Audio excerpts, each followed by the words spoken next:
Afro. Whoa.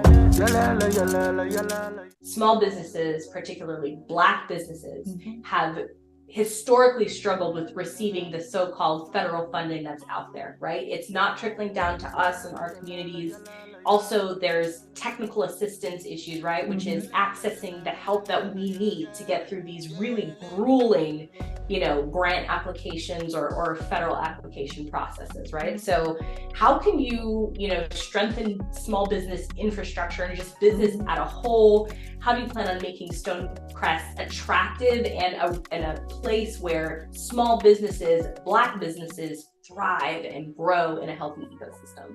I love that question. We want our businesses to not just survive, we want them to do exactly what you said, and that's thrive. Let me give an example. When COVID hit and everything was shut down and all these businesses were applying for, emergency funding, what we discovered during that time, it just broke my heart, and I'm gonna tell you why. A lot of the small businesses realized they didn't have the infrastructure in place to be able to, apply for the money. And an example, you may be a vendor selling purses on the street, you netting $100,000 a year, but you don't have an LLC. Right. Hello, right. Abiel.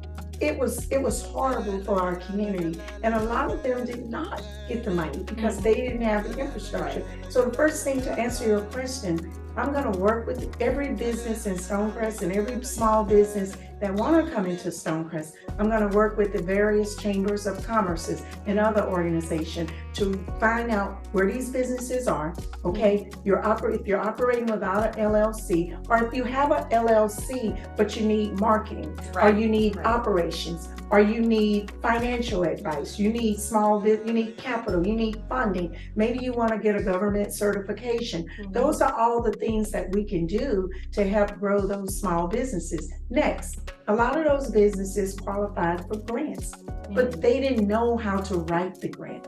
So if we have a business in Stonecrest, maybe they're delivering great services for the children at the school and they need additional funding. We need to have a very strong grant writing department. This is not a committee. This needs to be a department with the city where they focus on, helping those businesses get the funding. Last but not least, ARPA money, CARES Act money, and all this money that comes into the city, or that's came into various cities, we need to be fair with the distribution of that money.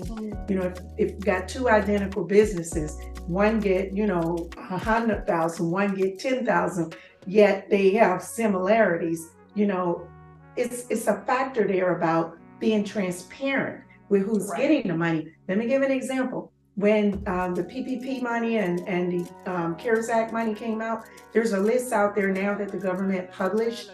Every single person in every city or every county or every state, their names and how much they got is published. Did you know that? I didn't know that. But when people can see, how do I apply for PPP in Stonecrest? If it's out there, you do A, B, C, and D.